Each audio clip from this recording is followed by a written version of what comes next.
imaginer des solutions, proposer des concept stores, proposer des formats de distribution qui sont inspirés des logiques occidentales.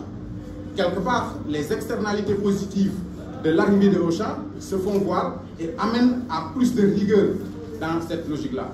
Le commerce digital, aujourd'hui, ça contribue à mieux formaliser le commerce, même si on reste dans des dynamiques informelles.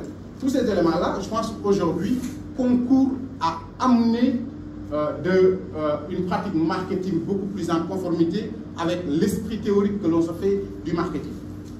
Mais à côté de ces ressorts, il y a des freins qui sont restés, il y a des freins que nous avons dépassés. Il y avait des freins idéologiques, parce que nos pays étaient traditionnellement des pays inspirés du communisme, du socialisme, et qui voulaient des consommations beaucoup plus limitées en quelque sorte. Il y a aussi les pressions sociales, les pressions communautaires qui commencent à être un peu plus freinées par l'apparition de la famille nucléaire. Mais si ces freins ont tendance à être dépassés, il y a d'autres freins qui sont encore là et qui persistent. C'est la pauvreté endémique. Nul besoin de développer davantage par rapport à la pauvreté endémique. On a les risques systémiques, les guerres tribales, les crises politiques.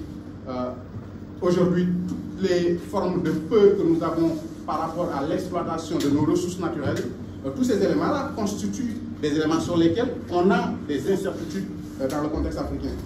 Sans parler de la question des infrastructures. Dans un pays comme le Sénégal, on voit des infrastructures se créer, mais on est loin d'avoir les infrastructures qui ont fait le commerce moderne.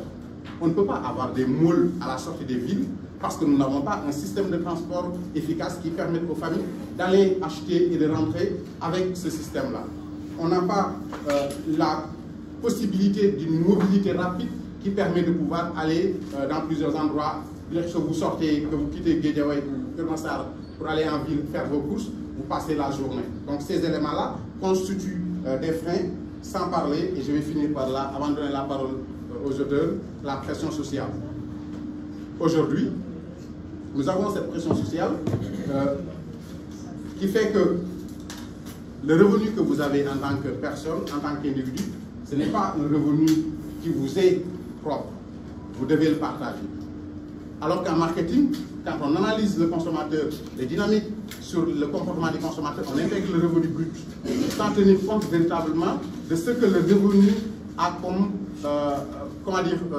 obligation, ou ce que le propriétaire de ce revenu a comme obligation. Vous devez donner à votre famille, à vos parents, à vos cousins, à vos nièces.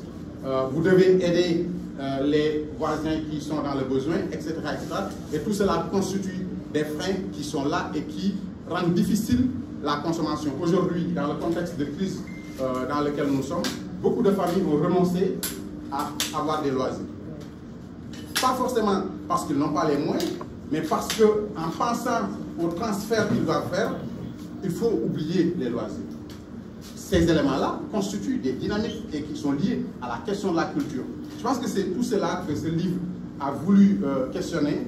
C'est un livre important, c'est un livre qui est courageux, mais qui va aussi susciter du débat, qui va susciter de la discussion, certainement pas dans ce cadre-là, parce que nous sommes plus dans un cadre de présentation, mais j'invite tout un chacun ici à se l'approprier, parce qu'il y a quand même du contenu à discuter. Voilà un peu le propos introductif que je voulais faire de cet ouvrage. Donner la parole aux auteurs pour qu'ils nous parlent de cet ouvrage. J'espère n'avoir pas trop dit pour vous. Voilà. Mais à vous la parole, chers collègues, pour la présentation de l'ouvrage.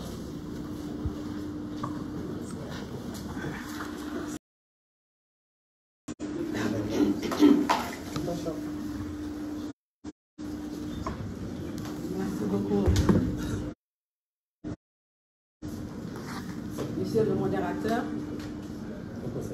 je vais m'excuser pour la qualité de la parole.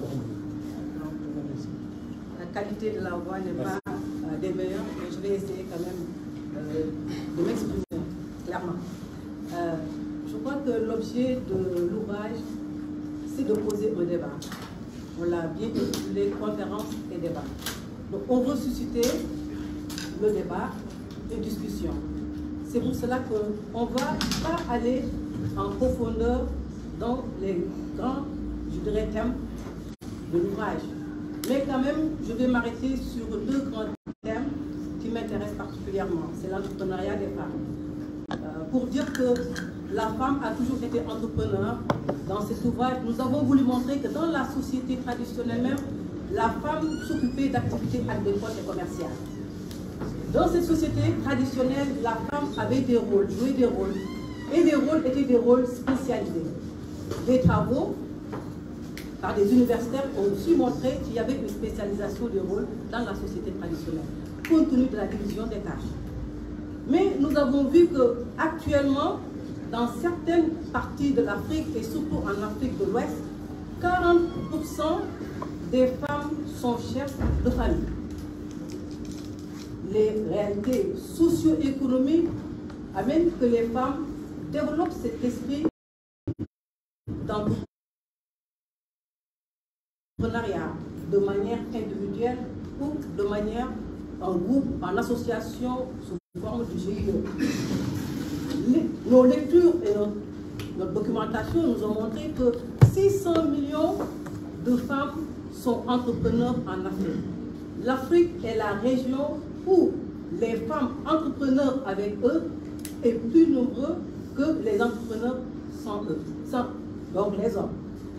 Ceci étant, les femmes ont développé l'esprit d'entrepreneuriat. Les femmes maintenant, actuellement, les femmes sont à la tête d'unités de transformation, d'unités de production. Les femmes entreprennent. Mais ces femmes sont toujours, bien que ces femmes interviennent et contribuent à une sphère économique, au développement socio-économique, les activités de ces femmes sont soumises à des contraintes. Et nous avons vu que les États africains essaient d'accompagner l'entrepreneuriat des jeunes, l'entrepreneuriat des femmes. Et les femmes, on les a accompagnées dans le cadre de formation, dans le cadre d'accès aux ressources. Mais on voit toujours des échecs. Il y a toujours des contraintes. Les contraintes quant à leur capacité de production, toujours faible. Ce qui fait que ces femmes entrepreneurs ont du mal à être compétitives sur le plan international. Mais également, ce que nous avons noté également comme contrainte pour ces femmes, il n'y a pas de transfert de technologie. Ces femmes également, au niveau des contraintes, ce qu'elles réclament toujours, c'est des problèmes de commercialisation. N'arrivent pas à entrer dans le marché, donc ce qui fait qu'il y a de réelles difficultés. Ça, c'est l'entrepreneuriat des femmes. Nous avons voulu revisiter toutes ces problématiques concernant l'entrepreneuriat féminin. Mais également, je me suis intéressée particulièrement, et je veux m'arrêter à cela, au concept de consommation. Pourquoi consommation? Parce que la consommation est un des concepts que nous avons abordés. Nous avons abordé 3 concepts, mais en fait, on s'est focalisé sur 2 principaux concepts. La consommation et le commerce. La culture étant transversale. Cette culture, on la trouve aussi bien au niveau de la consommation qu'au niveau du commerce. Mais moi, je m'intéresse à la consommation parce que ça, on va le rappeler pourquoi on a écrit l'ouvrage. Donc, c'est en tout cas, d'une des raisons qui a fait que nous 3, on s'est regroupés, on a réfléchi pour, en tout cas, proposer cet ouvrage. Et la consommation a toujours été analysée, et nous tous nous connaissons, nous savons que la consommation est un moteur de développement et de croissance d'un pays. Mais cette consommation a toujours été analysée sous une approche macroéconomique. La consommation exogène. Nous avons voulu avoir un regard d'une approche microéconomique et marketing.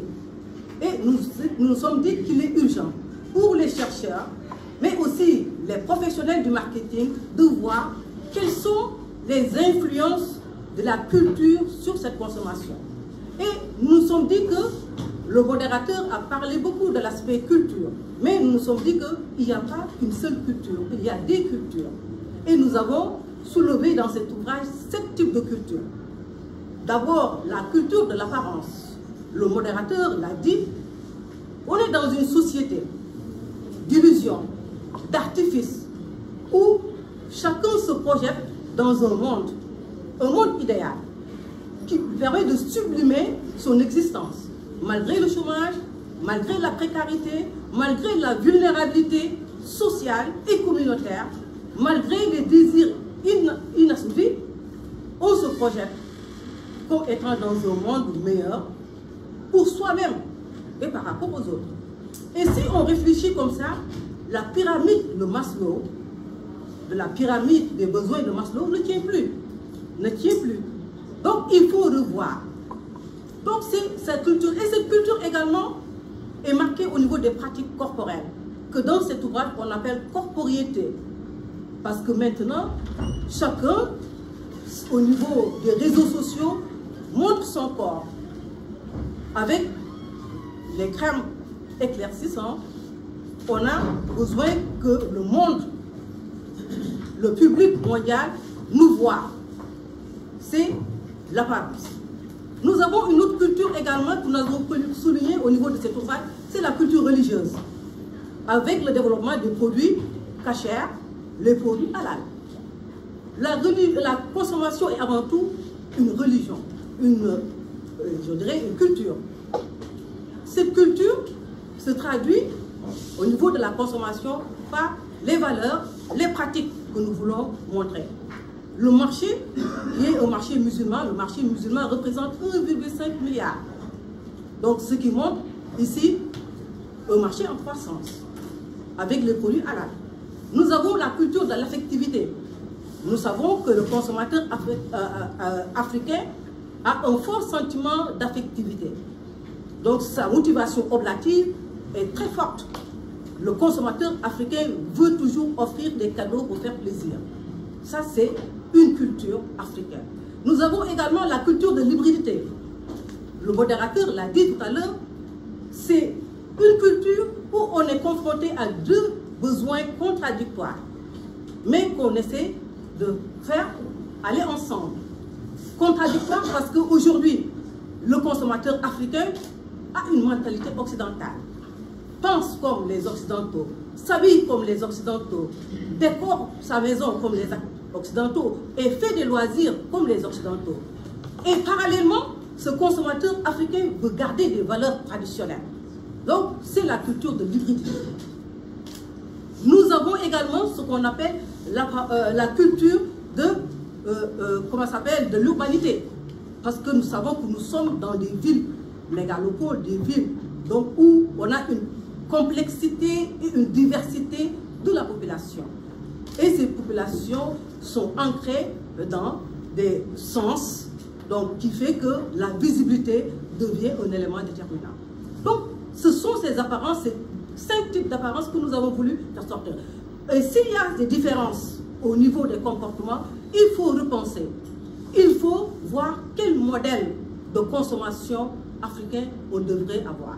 Donc, ce qui nous a amené à pousser à la réflexion. C'est un ouvrage qui pousse à la réflexion et à repenser le marketing en Afrique.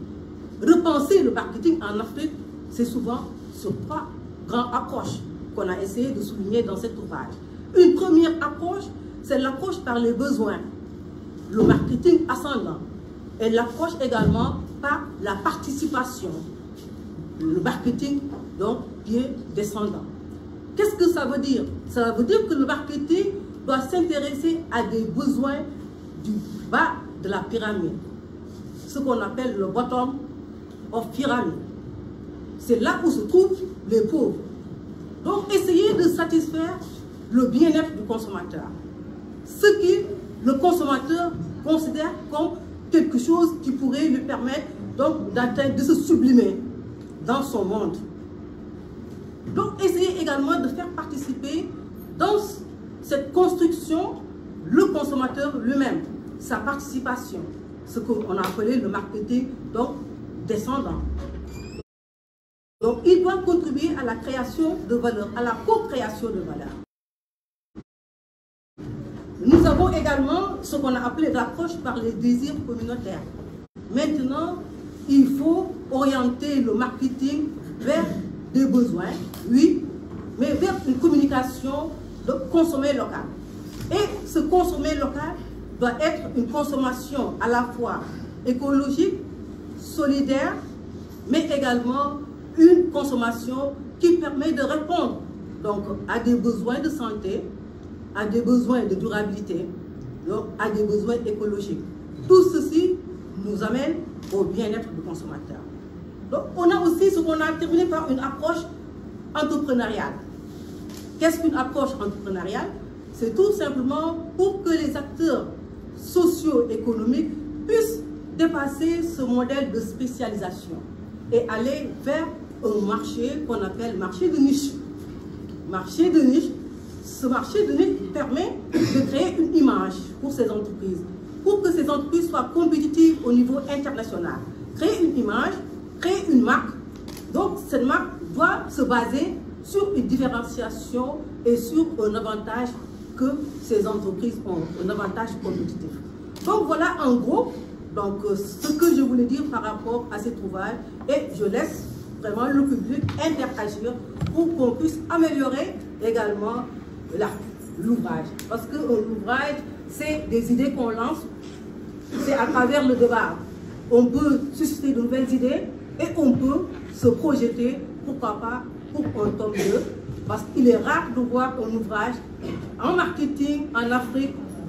Le premier ouvrage qu'on a eu et qui nous a marqué, c'est l'ouvrage de Olivier, donc un Français qui a écrit sur le marketing en Afrique dans les années 80 et publié dans Open Futuref.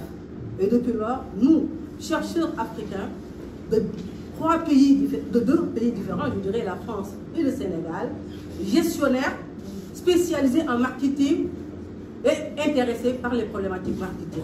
Donc voilà un peu ce que je voulais dire.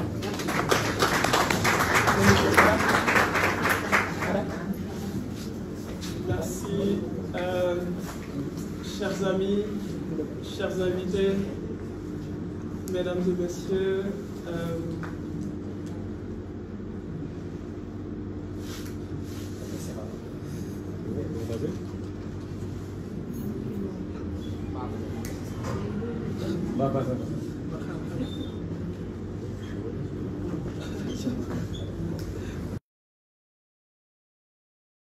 d'être devant vous pour vous parler de cet ouvrage, puisque cet ouvrage, mine de rien, c'est 5 ans de notre vie. Fatou l'a pas dit, on a passé 5 ans de notre vie pour réaliser cet ouvrage. Avant de parler de l'ouvrage, j'aimerais bien remercier l'Association sénégalaise des sciences de gestion dans le cadre de la conférence en fait laquelle on fait aujourd'hui cette conférence dédicace. Je remercie également l'ISM qui nous accueille dans ses locaux. Je remercie tous nos invités parce que, comme vous pouvez l'envisager, vous pouvez l'imaginer, ils ont des agendas qui sont assez compliqués. Et ils ont voulu très gentiment répondre donc à notre invitation pour venir aussi parler en fait de l'ouvrage. Je remercie également tous ceux qui ont fait le déplacement, tous mes amis qui viennent de loin, des amis en fait de longtemps. Il y a dans cette salle des amis d'enfance avec qui j'ai fait soit l'école primaire, le collège, l'université, avec qui j'ai partagé les bancs en France, à Aix-Marseille, qui ont fait le déplacement, qui sont dans cette salle. Je tiens aussi à les remercier pour ce déplacement-là. Je remercie les médias qui ont répondu présents. Je ne vais pas citer, mais vous avez la RTS, vous avez WALF, vous avez ITV, vous avez iRadio, vous avez Mourchid TV. Donc il y a plusieurs médias en fait qui sont dans la salle pour venir couvrir cet événement. Je les remercie aussi parce que c'est important, parce que ce matin on parlait beaucoup en fait du dialogue qui doit exister entre les enseignants-chercheurs et le monde socio-professionnel de manière globale. Quand on parlait du monde socio-professionnel, on parlait plus particulièrement des entreprises, mais je pense qu'il faut aussi qu'on parle des médias, parce que je pense qu'on sera tous d'accord pour dire que les médias sont aussi des acteurs du développement, et travailler avec eux sur ce type de problématique, c'est très important. Cela étant dit, compte tenu du timing, compte tenu de l'horaire qui est un peu tardif, je ne vais pas peut-être détailler trop longtemps, je ne vais pas trop monopoliser la parole pour laisser aussi du temps à nos invités. Mais j'aimerais bien parler de deux sujets. Pourquoi on a fait un ouvrage sur sur le commerce, sur la consommation, sur la culture en Afrique. Il y a pas mal d'ouvrages en fait qui existent, mais c'est vrai qu'en fait, en regardant bien ce que Fatou disait, le seul ouvrage qui parlait vraiment du marketing en Afrique, c'était un ouvrage en fait qui date des années 70, 1990. Donc voilà, qui date en fait des années 90, qui est écrit en fait par un Français, voilà, qui avait donc du coup cette curiosité en fait d'étudier en fait le consommateur français. On peut quand même se poser la question pourquoi depuis les années 70 les collègues en fait africains n'ont pas pris sur ce sujet-là, sur l'Afrique. Je pense qu'en fait c'est une des motivations en tout cas qui nous a poussé à travailler, à co-écrire ensemble, comme Fatou l'a dit, sur cet ouvrage. Ça c'est vraiment le premier élément. Deuxième élément qui est aussi un élément très important, c'est un élément de dynamique. Dynamique économique, dynamique commerciale. Parce qu'en fait, aujourd'hui, quand vous regardez bien, on vous dit tous, puis l'Afrique ne participe pas en fait au commerce mondial. Si vous regardez les pourcentages, les statistiques, et en fait, c'est totalement faux. C'est totalement faux dans le sens où faire des statistiques en Afrique, c'est super compliqué, c'est super difficile. Ça veut dire en fait, il y a une bonne partie de l'activité commerciale qui n'est pas recensée par les statistiques des États. Donc c'est totalement faux de dire qu'en fait l'Afrique n'a que 2% du commerce mondial. Vous pouvez même dire l'inverse pour dire qu'en fait, et là personnellement, pour avoir parcouru un peu le monde entier, ce que je fais quasiment tous les continents, j'ai regardé un peu le commerce. À chaque fois que je fais un déplacement, la première chose que je fais, c'est d'aller regarder le commerce. Puisqu'en fait, le commerce, c'est la vie dans un pays. Allez juste en fait dans un marché, allez à Sandaga. Si vous comprenez le fonctionnement de Sandaga, vous avez compris le fonctionnement du Sénégalais. Donc le commerce, c'est la vie, le commerce, c'est le pays, le commerce, c'est des valeurs. Et que tant qu'on n'a pas, et là je parle aussi parce qu'on a des représentants de l'État, donc conseil du président de la République qui est parmi nous, tant qu'on n'aura pas dans les politiques de développement une nouvelle vision des choses qui passe d'une vision industrielle, parce que jusqu'ici, on a été en fait dans une vision industrielle. On va faire des usines, on va faire des unités de fabrication, enfin, etc. Mais ça, on le fait depuis les années 70, depuis les indépendances. Et on n'est pas encore développé. Ça veut dire qu'en fait, à un certain moment, il faut changer de fusil d'épaule. Et pour nous, en tout cas, de ce que j'ai vu, que ce soit en Chine, au Japon, au Brésil, j'ai fait ma thèse sur le Brésil. Quand vous allez regarder un peu comment le Brésil gère son commerce, vous vous dites en fait, finalement, le développement d'un pays, ça passe aussi, en fait, en tout cas aussi, pas que, ça passe par le commerce aussi. Et que tant qu'on n'aura pas résolu les problématiques qui sont liées à la commercialisation, on aura toujours nos parents de la Casamance, nos parents du Fouta qui font le riz, mais ce riz-là n'est consommé par personne au Sénégal. Est-ce que c'est normal? C'est parce qu'en fait, on n'a pas travaillé sur la commercialisation. On n'a pas travaillé sur les mentalités. Quand je dis la mentalité, je parle en fait du marketing. On n'a pas travaillé le marketing. Et dans cet ouvrage-là, on s'est dit, il y a une dynamique, et quand vous regardez bien de plus près, finalement, en regardant bien, en fait, finalement, les solutions viennent de l'Afrique, parce que quand vous regardez aujourd'hui les applications que vous avez au Sénégal, au Kenya, donc Birahim, si tu peux juste peut-être avancer un peu, parce que je vous ai fait une liste en fait des startups, des concepts sur lesquels, donc voilà, là c'est bon, sur lesquels en fait on a travaillé. L'idée c'était de mixer un peu ce qui se passe à l'international. On a parlé de grands groupes comme Auchan, vous connaissez bien, Auchan Sénégal, comme L'Oréal, mais on a aussi parlé en fait de startups, de petits concepts, finalement qui sont en train de révolutionner le secteur économique en fait africain à telle enseigne, et ça je peux vous le dire parce que j'ai été en mission au niveau de la présidence de la République en fait en France pendant 3 ans.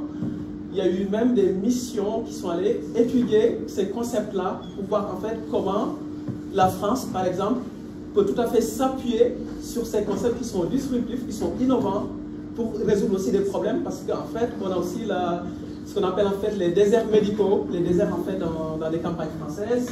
Aujourd'hui, on a aussi en fait, ça veut dire en fait l'Occident vient aussi voir ce qui se passe en Afrique. Mais on n'a pas le sentiment qu'en fait l'Afrique elle-même, elle est consciente de l'importance qu'elle a. Donc du coup dans ce commerce mondial. Et ça c'était vraiment le deuxième point pour lequel en fait on a écrit l'ouvrage en se disant qu'il y a une dynamique, il faut étudier cette dynamique-là, il faut mettre en lumière les solutions qui se mettent en place pour qu'en fait on puisse avancer, pour qu'on puisse se développer, parce qu'il y a un angle mort, il y a quelque chose qu'on a raté. Ce qu'on a raté, c'est que jusqu'ici on a industrialisé et pas s'occuper de la commercialisation.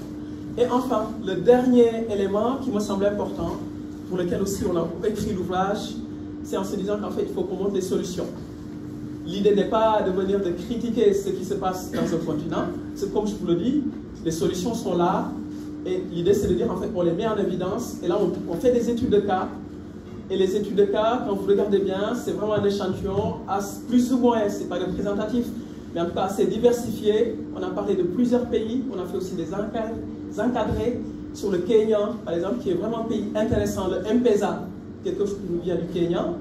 On a parlé du Rwanda, le Rwanda qui a subi en fait l'un des pires génocides, aujourd'hui en train de donner la solution au monde entier. Et là, pareil, il y a même des Américains qui viennent au Rwanda pour étudier le système. Et pourquoi pas, par exemple, le Sénégal fasse pareil. Pourquoi pas le Mali, à regarder aussi ce que le Rwanda fait sur l'informel. Parce qu'on a des économies qui sont dans l'informel, ça a été dit. Donc, du coup, dans la présentation de l'ouvrage, et le Rwanda, c'est le pays en fait qui a trouvé en tout cas une solution pour accompagner donc du coup ces commerçants. On a parlé des commerçants libanais qui depuis la colonisation donc, sont dans nos pays, mais il n'y a pas de travaux en fait sur ces acteurs-là. On a parlé des commerçants où il y a peu de travaux. On a parlé des commerçants chinois qui depuis des années aussi occupent en fait le marché. C'est quand vous regardez bien aujourd'hui en fait un pays comme le Sénégal, le Mali, etc. Voilà, vous avez pas mal d'acteurs qui viennent d'ailleurs en fait qui sont implantés. Et on n'a pas pris peut-être le soin d'aller étudier de façon détaillée pour regarder un peu comment ces acteurs-là s'implantent en fait. Parce que tant qu'on n'aura pas compris ça, je pense qu'on a raté le développement, on va rater encore en fait ce développement-là. Et c'est une des en tout cas, raisons pour laquelle en fait on a écrit cet ouvrage. Je pense que là on a assez parlé en tant qu'auteur. Peut-être qu'il est temps qu'on laisse la parole à nos invités. En tout cas, je vous remercie tous d'avoir été là, parce que je sais que vous avez tous laissé un agenda qui est assez compliqué pour être présent. Merci en fait pour cette présence-là. Et j'espère que cet ouvrage, même si vous n'êtes pas dans le domaine, va pouvoir en tout cas vous interpeller, voilà, ne serait-ce que sur ce qu'on a raconté en fait, le résumé que le professeur Birahim Gueye en fait a fait de l'ouvrage, qui est un très beau résumé. Et ce qu'on a raconté nous-mêmes, c'est que nos invités aussi vont vous expliquer. Voilà, j'espère qu'en fait, en tout cas, même si vous n'êtes pas spécialiste du sujet, que ces éléments-là vont vous parler et que demain, cet ouvrage va aussi en fait être là comme une sorte en fait de réveil ou d'éveil en tout cas des chercheurs qui travaillent en fait sur la gestion. Je suis totalement d'accord, on va au-delà du marketing parce que quand vous regardez ne serait-ce que, si tu peux revenir Birahim, sur les études de cas, quand vous regardez BIMAN, on est dans l'assurance. Là, c'est pas le commerce en tant que tel, mais l'idée c'est de vous dire que vous ne pouvez pas faire du commerce si vous n'avez pas un écosystème, si vous n'avez pas des gens qui vont assurer ces commerçants-là.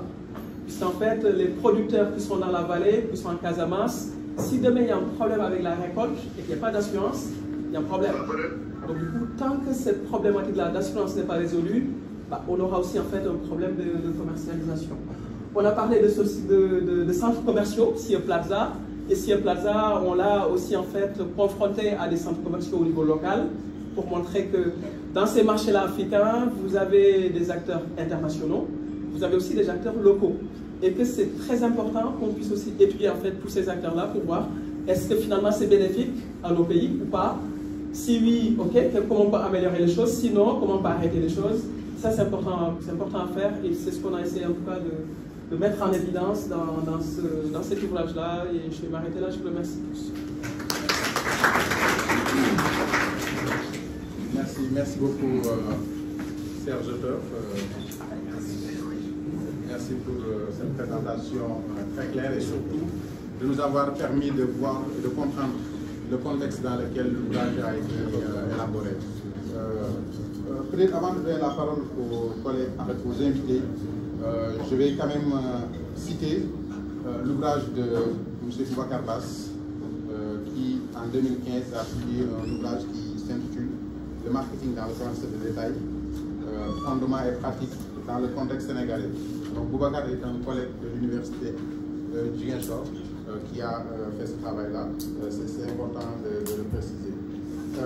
Merci aussi au professeur Média Mendy d'avoir attiré notre attention sur cela. Donc on va donner la parole aux invités. Il faut commencer déjà par l'œil du consommateur, je vais l'appeler comme ça, M. Moumanda.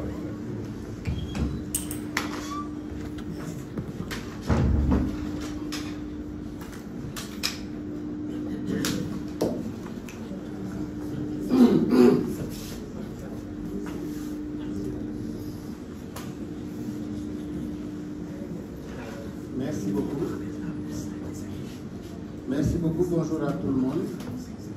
Je suis très heureux d'être là aujourd'hui parce que je suis avec ceux qui transmettent la connaissance.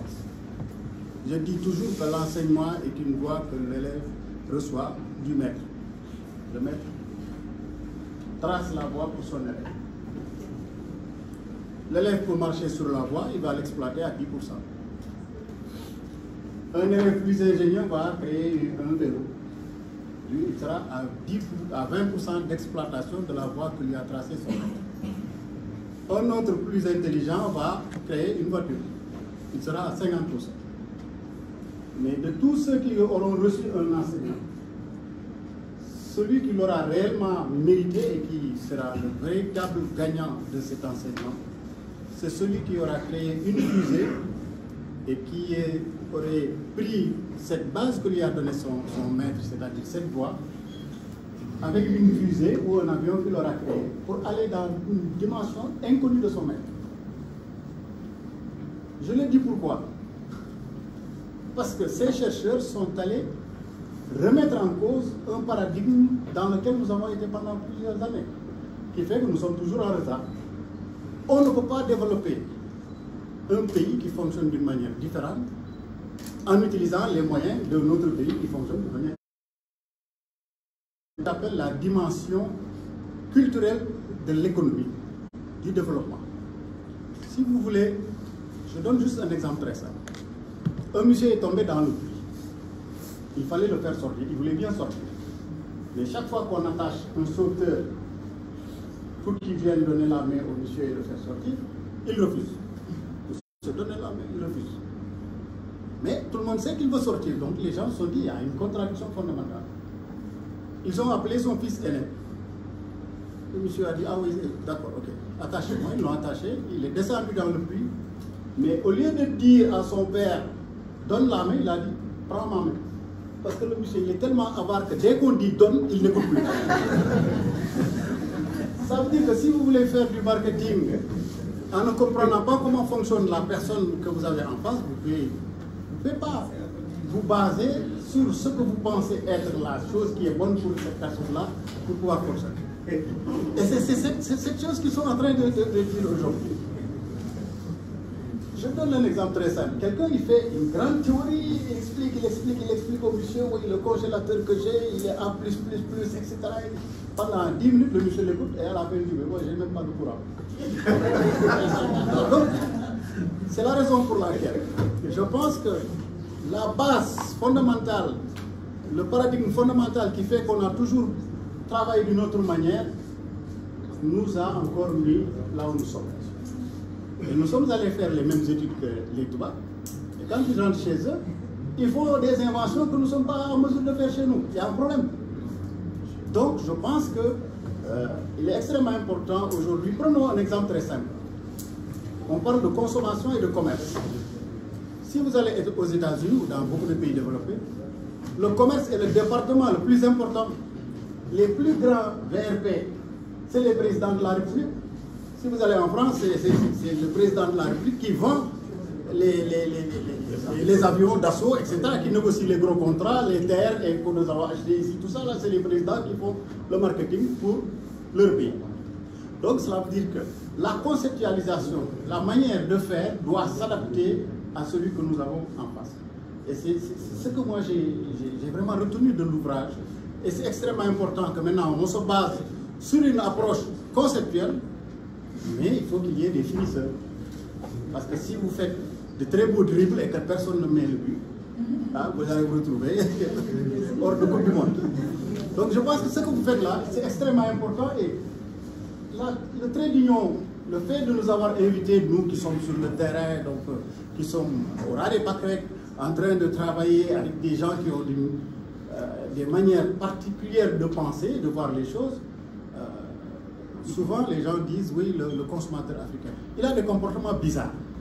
Est-ce que vous savez que la concentration de grosses cylindrées à Dakar est plus importante qu'à Paris? À Paris, vous y allez, vous voyez des petites Clio, des petites voitures, parce que les gens, ils réfléchissent d'une certaine manière. Le véhicule doit pouvoir se garer quelque part. Vous venez à Dakar, vous voyez des Range Rover, des 4x4, des grosses berlines partout, parce que les gens ne fonctionnent pas de la même manière. Donc si vous voulez convaincre quelqu'un de laisser son véhicule et de prendre un transport en commun, vous avez des problèmes. Parce que les gens achètent des véhicules non pas pour le trajet, mais aussi pour qu'on les voit. Et donc, tout cela crée un monde que j'ai appelé la virtualité. C'est-à-dire que le consommateur, dans son approche traditionnelle de voir les choses, ça ne correspond en rien à ce que cela aurait dû être. Si vous allez au Togo, le Togolais, il ne veut pas dépenser plus que son salaire. Il ne veut pas. Parce que pour lui, ce n'est pas raisonnable. Ce qui n'est pas le cas chez nous. Maintenant, l'autre difficulté que nous avons, c'est que, effectivement, si vous regardez les méthodes traditionnelles donc de développement, sont basées sur l'industrialisation, mais l'industrialisation grand I, avec des grands centres, etc. Mais cela ne marche pas très bien. Je m'explique. Nous disons un truc très simple.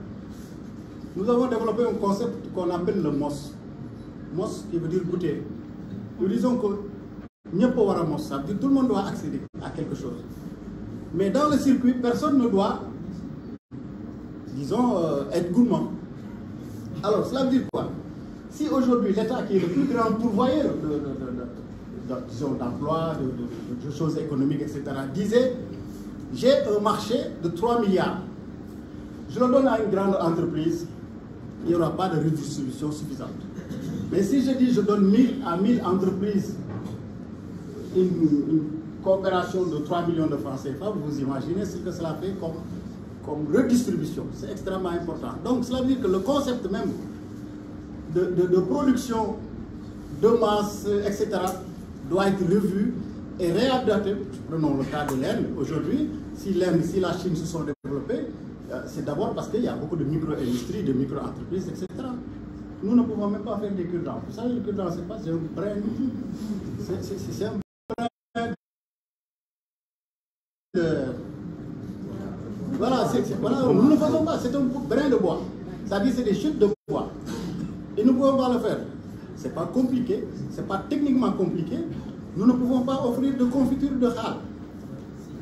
La confiture, c'est quoi? Vous prenez la chair, vous mettez du sucre et vous faites bouillir, ça s'évapore et vous avez une gelée qui est la confiture. Et c'est le sucre qui tue les microbes parce qu'il y a la pression osmotique qui fait que donc, les microbes qui sont des organismes unicellulaires ne supportent pas la pression. C'est comme ça qu'on conserve, soit avec le sel ou avec le sucre. Donc cela veut dire qu'aujourd'hui, ce que vous êtes en train de dire, ce que vous êtes en train de faire, nous sommes totalement en face. Maintenant, il faut trouver le link entre la conceptualisation des choses et l'application de ces idées, de cette révolution que vous êtes en train de dire, pour dire maintenant, nous n'allons pas nous baser sur les concepts traditionnels de développement de notre économie si nous voulons nous développer. Un dernier cas que je donne toujours, vous voyez, à un moment donné, il y a eu ce qu'on appelle la libéralisation qui nous avait été imposée par les institutions de Bretton Woods en 1994. Qui disaient que bon, maintenant les prix sont libres, etc. Mais, culturellement, si les prix sont libres et que le consommateur est captif, il est mort. Pourquoi? Parce que prenons le cas d'une ménagère. Quand son mari est au travail et que le gaz finit, c'est le boutiquier du quartier qui lui fait un petit crédit en lui prêtant une bonbonne de gaz. Si ce boutiquier du quartier ne respecte pas les règles sur les prix, par exemple en augmentant les prix qui sont proposés de manière déraisonnée, ce consommateur captif ne peut pas laisser le boutiquier pour aller chercher la concurrence et pour obtenir une baisse des prix. Parce que dès l'instant que le consommateur va aller voir ailleurs, eh bien, les petits crédits qui sont faits seront annulés. Donc ce consommateur étant captif, on ne peut plus gérer les relations donc disons, entre le vendeur et le consommateur sur la base d'une régulation par l'offre et la demande. C'est la raison pour laquelle nous avons demandé à ce que l'État modifie la loi 94-63 du 22 août 94 sur les prix, la concurrence et le contentieux économique. Ça a été fait, mais ils ne sont pas allés plus que ça. Ils ont créé une nouvelle loi qui s'appelle la loi pour la protection, sur les prix et la protection du consommateur. Mais nous, notre objectif, c'était aussi qu'il y ait un élargissement des produits qui sont donc administrés pour corriger la difficulté qu'il y avait à faire, disons, à appliquer une règle de commerce, une règle qui dit que la concurrence devra permettre de pouvoir réguler les prix. Cela veut dire que donc, tout ce que nous devons faire aujourd'hui pour pouvoir casser le rythme dans lequel nous sommes embourbés depuis des années, c'est cette direction qu'ont donné les auteurs. Et c'est la raison pour laquelle moi je suis extrêmement satisfait d'être là aujourd'hui. Maintenant, il ne faut pas que ça s'arrête là. Il a parlé d'un tome 2, effectivement, pourquoi pas, mais comment faire pour que cet tome puisse aussi, d'une manière ou d'une autre, être traduit par les différents acteurs en action concrète. Je vous remercie. Merci beaucoup, M. Ndao. Je rappelle que M. Momar Ndao est ingénieur commercial, expert en consumérisme et spécialiste en technologie de l'information et de la communication. Depuis 1994, il est le président de l'Association sénégalaise des consommateurs, la SCOSEF, et depuis 2006, président du réseau des associations des consommateurs de l'IOMOR. Il est également conseiller technique de l'ancien président Abdoulaye Wade et également de l'actuel président M. Macky Sall. Depuis 2009, il est de 2009 à 2013, il fut président de la commission de la santé et des affaires sociales. On va donner rapidement la parole à un autre Ndao, je l'avais dit tantôt, M. Shoaibou Ndao, qui lui est directeur des risques et de l'intermédiation à l'ADPME, l'agence de développement et d'accompagnement des PME, et d'encadrement des PME, spécialiste en financement et développement du secteur privé. M. Ndao est titulaire d'un master de finance à l'université Aix-Marseille en France. Il a travaillé en tant que consultant à des cabinets dans les domaines de la comptabilité, de l'audit et du contrôle avant de rejoindre ADPME. Donc vous avez quelqu'un qui a un œil très avisé et qui comprend bien les dynamiques de consommation au Sénégal et qui est donc un témoin pertinent pour ce livre. Donc, M. Ndao, à vous. Merci beaucoup. Merci beaucoup, M. le modérateur.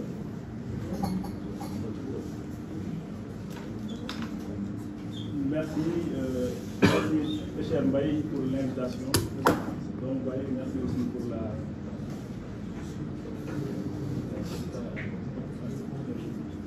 Alors, je suis très heureux d'être là. À plusieurs titres, l'un des titres et les amis aussi qui sont de l'autre côté. Vous me reprochez parfois de ne pas faire un clin d'œil quand j'avais un micro. Mais c'est aussi d'être à côté de Mbaye. Mbaye, c'est un ami, c'est un frère. Nous avons effectivement étudié ensemble. Et je pense que c'est l'un de ceux qui m'ont le plus inspiré à faire ma thèse. Parce que je l'ai fait par la suite. Parce qu'effectivement, c'est quelqu'un qui est très investi dans la recherche, très engagé. Et je lui disais d'ailleurs que je voyais à travers l'ouvrage aussi un acte d'engagement. Pas que dans la production de l'ouvrage, mais en lisant l'ouvrage, on voyait l'engagement. L'engagement par rapport à la position de l'Afrique, par rapport aux autres pays. Je lui disais que je voyais dernièrement quelques émissions de télé où on disait est-ce que tel n'est pas en train de perdre l'Afrique? Comme si l'Afrique était une chose que chacun pouvait se partager. Et finalement, on se posait la question de savoir est-ce que la Chine allait récupérer l'Afrique ou ce serait la Turquie ou l'Inde ou qui sais-je encore. Donc j'ai ressenti à travers la lecture de l'ouvrage cet engagement-là pour considérer que l'Afrique est plurielle, mais que l'Afrique est surtout a envie de se prendre en main parce qu'il y a énormément d'initiatives qui méritent d'être montrées comme ça a été dit.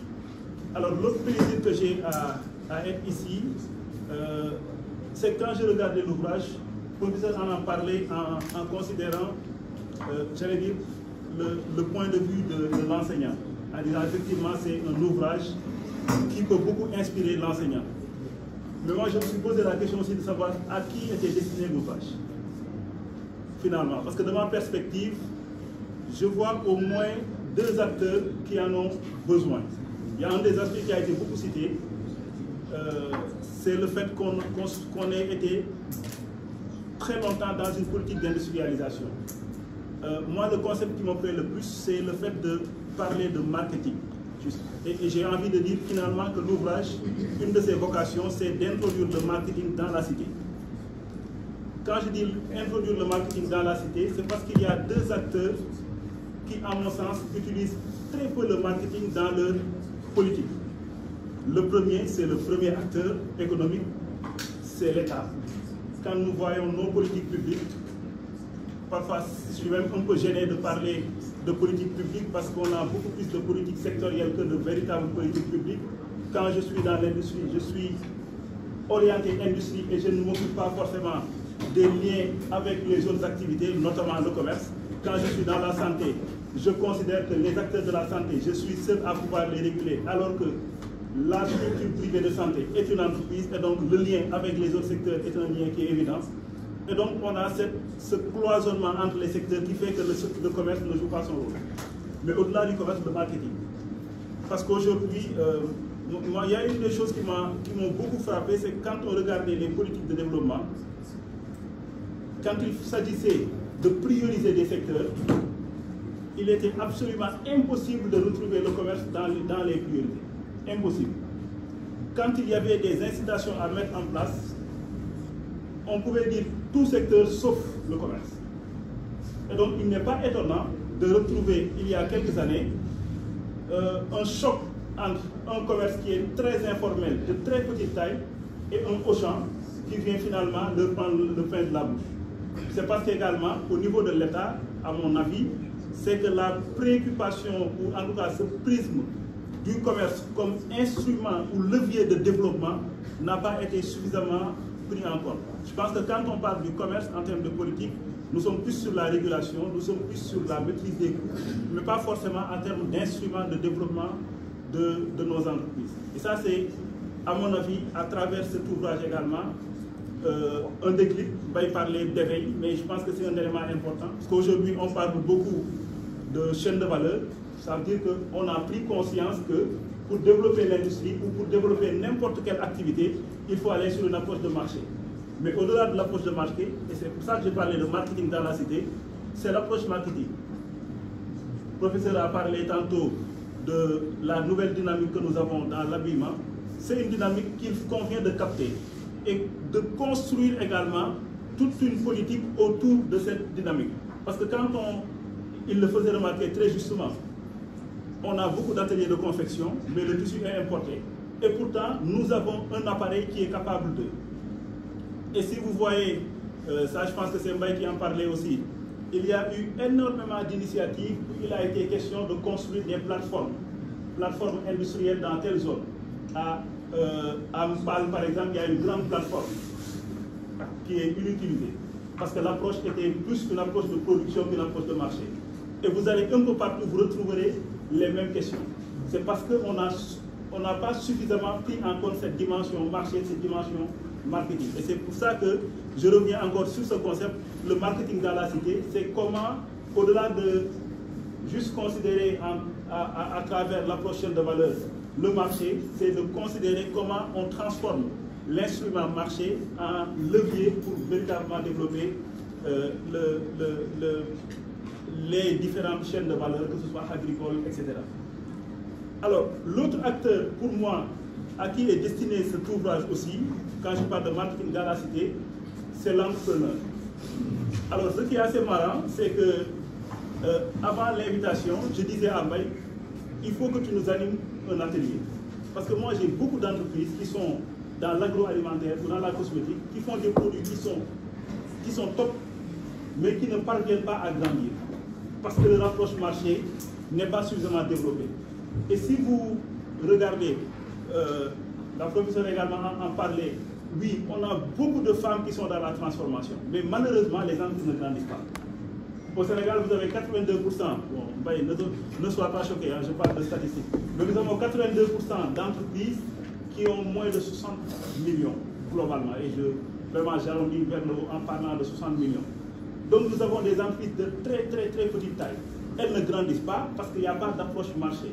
Quand la direction dont je m'occupe a deux missions essentiellement. c'est accompagner les entreprises au financement et accompagner les entreprises à l'accès au marché. Quand je regarde un business plan, et je peux vous dire que ça représente peut-être 90 ou 95% des business plans qui nous arrivent, très rarement vous avez une étude de marché, je ne vais même pas dire sérieuse, mais qui respecte le minimum de standards, alors que c'est l'élément le plus important du business plan. Si vos hypothèses commerciales ne sont pas bonnes, votre business plan n'est pas bon. Et je veux presque dire que 99% des business plans qui nous arrivent, ce sont des business plans qui sont sous ce standard-là. Combien vous ferez?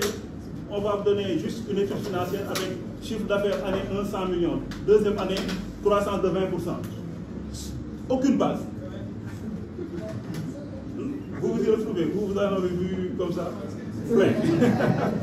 Mais en fait, c'est la réalité. C'est que, moi je dis aux entreprises, comment voulez-vous qu'on vous fasse confiance si l'élément le plus important de votre projet, vous ne le maîtrisez pas? Vous regardez un business plan, on va vous donner des chiffres ANSP. Quelqu'un qui a un projet de 10 millions va vous dire, oui, voilà, le marché de l'agriculture au Sénégal, vous sortez des chiffres extraordinaires. Vous n'en avez pas besoin. Vous faites 10 millions d'investissements, votre marché, il est à côté. Cette approche-là, elle est inexistante chez nos entreprises. Nos entreprises ont encore du mal à avoir cette perception du marché qui soit vraiment correcte. Et à mon avis, c'est aussi parce que ceux qui doivent les accompagner dans ces dynamiques ne jouent pas pleinement le jeu. Du côté de la production scientifique, du côté du conseil, parce que quand je vois la base de données de nos consultants agréés, ceux qui sont sur ces questions de marketing sont assez faibles. Et donc je considère que le deuxième acteur à qui est destiné cet ouvrage, c'est également l'entrepreneur qui doit savoir que avoir un produit de qualité, ça je le répète souvent, avoir un produit de qualité, ce n'est pas le plus important. Ce n'est pas le plus important. Je disais aux entrepreneurs qui venaient me voir avec leur business plan, pour moi, si vous venez avec votre projet, considérez déjà certains ratios comme des éléments de guide, des éléments de référentiel. Considérez que si vous avez un projet de 100, vous avez peut-être, on va dire 40 qui doivent vous servir à avoir des équipements, parce qu'il faut être productif. Pour être productif, il faut avoir des équipements de bonne qualité. Vous avez peut-être 20 qui doivent constituer la matière première, ou en tout cas tout ce qui veut constituer ce qu'on va appeler le BFR globalement. Parce que la matière première, je suis un peu cynique en le disant, ce n'est pas l'élément le plus important pour faire en tout cas pour réussir. Par contre, le marketing, ça va être quelque chose de capital. Donc moi, je mettrai 40 là-dessus, parce que si votre produit n'est pas connu, il ne sera pas acheté. Et malheureusement, nos entreprises ne communiquent pas, nos entreprises n'ont pas une approche marketing. Donc je suis vraiment heureux de voir en tout cas qu'il y a cette dynamique. Je suis heureux également de voir que la presse est bien représentée, parce qu'il est important que de telles initiatives soient promues, que ces études de cas fassent l'objet d'émissions, que les entrepreneurs comprennent que sans marché, le produit ne vaut strictement rien du tout. Il ne sert absolument à rien d'avoir le meilleur produit possible si le client considère vous vendez le meilleur frigo possible, votre client n'a pas de courant. Vous vendez le meilleur produit possible, votre client n'en veut pas, parce que ça ne correspond pas à ses besoins. Et donc, j'espère qu'on aura en tout cas une suite à cet ouvrage en termes d'opérationnalisation pour que les entrepreneurs surtout puissent comprendre l'importance de la dimension marché. Mais je réitère mon point, je pense qu'il y a des ateliers, on a des concepts d'ateliers de coaching day pour les entrepreneurs, et je pense que c'est important qu'ils comprennent. Il ne s'agit pas seulement de leur donner un consultant pour faire, mais il s'agit aussi de faire comprendre à tout le monde l'importance du marché dans le développement de l'entreprise et l'importance de l'approche marketing, comme ça a été dit dans l'ouvrage. Encore une fois, merci pour l'invitation et merci à tous pour votre attention.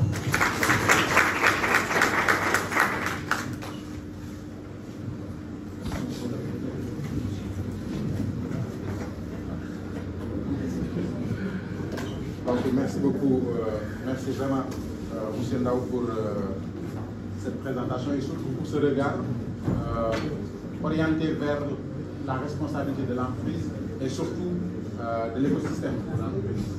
Et comment comprendre les dynamiques que nous devons avoir aujourd'hui en termes d'accompagnement. Vous disiez tout à l'heure quelque chose d'important en ce qui a la responsabilité au niveau des accompagnateurs, des universitateurs que nous pouvons être. Oui, ça. Mais je pense qu'il y a un travail quand même de connexion beaucoup plus important qu'il faut faire pour que la liste de vos consultants agréés ne soit pas aussi faible. Je pense que dans la salle, vous avez des collègues de l'UQAT, des collègues de l'Université de Ziguinchor, de l'Université de Saint-Louis, qui peuvent faire ce travail que j'appelle le travail de traduction. C'est-à-dire qu'il faut comprendre le concept, être capable de le traduire en un discours accessible auprès de ces communautés spécifiques pour pouvoir leur faire comprendre que quand vous faites une étude de marché, vous ne pouvez pas seulement raisonner sur une base absolue, mais vous devez comprendre véritablement quel est votre marché. Votre marché est configuré par rapport à votre proposition de valeur, par rapport à votre environnement, par rapport à vos clients cibles. Et si on n'est pas capable de faire ce travail de traduction, on ne peut pas faire de bonnes études de marché. Je pense qu'il y a quand même, comme vous le dites, moyen de collaborer dans ce sens-là. En tout cas, c'est vrai, nous sommes dans notre tour d'ivoire de l'université, mais nous nous ouvrons de plus en plus. On peut quand même interagir et faire quelque chose ensemble. Le dernier témoin que je vais inviter, c'est professeur Ingrid Ponstein, qui est professeur à la Louvain School of Management en Belgique. Donc elle a un doctorat en marketing à la FUCAM, pour lequel d'ailleurs elle a reçu le prix Gouverneur Cormez Award. Ces travaux de recherche concernent l'affect plutôt dans le marketing et le comportement des consommateurs dans le monde numérique. Elle travaille aussi sur la gamification, sur le partage social, la personnalisation. Elle a publié dans des revues prestigieuses comme Journal of Business Research, Information and Management, Journal of Marketing Management, International Journal of Electronic Commerce, donc dans des revues très très prestigieuses. C'est donc un témoin important. J'imagine qu'il va lire le livre avec une lentille occidentale. Donc ça peut avoir une importance dans la manière de percevoir cela. Donc professeur, à vous la parole.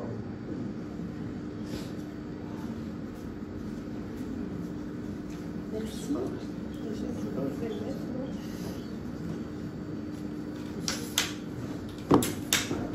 Voilà. Parfait. Tout d'abord. Comme ça. Tout d'abord, je tiens à remercier Fatou et Mbaye pour l'invitation et le plaisir d'être parmi vous aujourd'hui pour parler un petit peu de ce livre et de l'impact qu'il peut avoir. Alors évidemment, j'ai à la fois des lentilles occidentales et des lentilles de chercheurs. Et donc je pense que on en a beaucoup discuté cet après-midi d'une certaine façon. La compréhension du contexte dans lequel on est, de l'écosystème dans lequel on est extrêmement important pour pouvoir faire de la bonne activité, mais donc dans mon domaine, pour pouvoir faire de la bonne recherche. Et effectivement, je pense que parfois les chercheurs africains manquent d'éléments pour conceptualiser le contexte. Et de ce que j'ai déjà pu lire de l'ouvrage, on retrouve un certain nombre d'éléments qui vont pouvoir aider les chercheurs africains à mettre en avant des variables qui sont spécifiques, qu'on ne retrouve pas forcément dans la littérature plus occidentale. Et ben voilà, c'est un ouvrage qui peut aussi servir à ça, à aider à donner du support à des variables qui sont peu prises en compte dans la recherche. Et en ce sens, je pense que le premier rôle pour moi de cet ouvrage est un outil qui peut aider en fait les gens en tout cas qui sont intéressés pour faire de la recherche dans le contexte africain, d'avoir déjà un certain nombre d'éléments de compréhension de contexte. À titre personnel, de ce que j'ai déjà pu lire de l'ouvrage, je suis sûre que je vais apprendre beaucoup de l'Afrique. Alors, je veux dire, ça fait 4 ou 5 ans que j'ai des contacts plus rapprochés avec le Sénégal et que je commence à comprendre un petit peu mieux ça fonctionne, mais vous avez raison, j'ai sans doute encore un prisme et des lentilles occidentales. Et donc le deuxième élément que je trouve extrêmement intéressant, et ça a déjà été évoqué, c'est de voir l'Afrique avec un prisme positif. Avec un prisme positif qui met en avant tous les éléments positifs de développement qui existent, toutes les initiatives qui fonctionnent, tous les éléments qui sont susceptibles de permettre à l'Afrique et au Sénégal de se développer. Et là, avec effectivement une approche qui n'est pas une approche de développement, mais qui est une approche de il y a des choses qui sont là et qui sont un terreau finalement extrêmement fertile. Alors on disait tout à l'heure que la terre était sèche en début au niveau de l'entrepreneuriat, mais moi quand je vois je lis cet ouvrage, je me dis non, en fait il y a un terrain extrêmement fertile, un terreau extrêmement fertile. Simplement il faut sans doute des gens qui sont prêts à jardiner correctement en fonction du climat local, et donc cet élément extrêmement positif est à souligner. Le troisième élément que je voudrais mettre en avant, c'est je pense effectivement, et je ne sais plus lequel d'entre vous le disait, je pense que cet ouvrage est aussi une forme d'engagement par rapport au marketing, mais par rapport aussi à l'Afrique et à son potentiel. Et je pense que le fait que cet ouvrage soit écrit par des chercheurs de cette qualité et de cette rigueur, ça donne aussi, évidemment, beaucoup de crédit à l'ouvrage, et ça, c'est extrêmement important. Et finalement, le dernier élément que je voudrais souligner, c'est, et je pense qu'on le retrouve bien dans l'ouvrage, c'est le rôle de l'éducation. Alors évidemment, j'ai aussi ma casquette d'enseignant-chercheur, et je reste convaincue que l'éducation, c'est la clé, c'est la force. Il y a là une génération de jeunes dynamiques. En Europe, on a une population qui est vieillissante. Ce n'est pas la situation de l'Afrique. Vous avez des jeunes qui sont là, qui ne rêvent que de développer leur pays, qui ont énormément de capacités, et qui, si l'éducation peut les aider, notamment à leur faire comprendre l'importance du marketing pour des projets entrepreneuriaux, notamment à faire comprendre l'importance de faire un business plan qui ressemble à quelque chose, parce que c'est la base pour pouvoir avoir une activité entrepreneuriale. Si l'éducation peut vraiment jouer son rôle, et jouer son rôle en termes de développement des capacités qui sont là disponibles, eh bien effectivement je suis extrêmement positive par rapport au devenir de l'Afrique, et si je pense que cet ouvrage peut y contribuer, et que toutes les personnes qui s'intéressent effectivement au contexte africain devraient sans doute le lire pour mieux comprendre aussi les spécificités, et pouvoir éventuellement les mettre en avant pour développer des solutions innovantes, effectivement, qui sont adaptées au contexte, parce que c'est effectivement la base. Toutes les solutions innovantes doivent être effectivement adaptées à leur contexte. Et voilà, on a les bases pour le comprendre, ce contexte.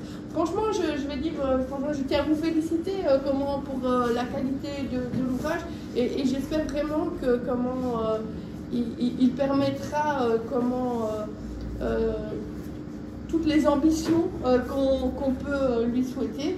Et je pense effectivement qu'un tome 2 vous devez commencer dès maintenant. Si vous avez mis 5 ans pour celui-là, il me semble que c'est un objectif parfait. Voilà, je vous remercie de m'avoir écouté. Merci beaucoup, professeur. Nous avons des contraintes de temps, de très fortes contraintes de temps. On ne va pas faire le débat, c'est-à-dire on ne va pas poser des questions pour qu'on y réponde, mais on va donner la parole à la salle pour que les gens qui ont un commentaire à faire, qui souhaitent réagir par rapport à ce qu'ils ont entendu, puissent le faire, qui souhaitent aussi témoigner.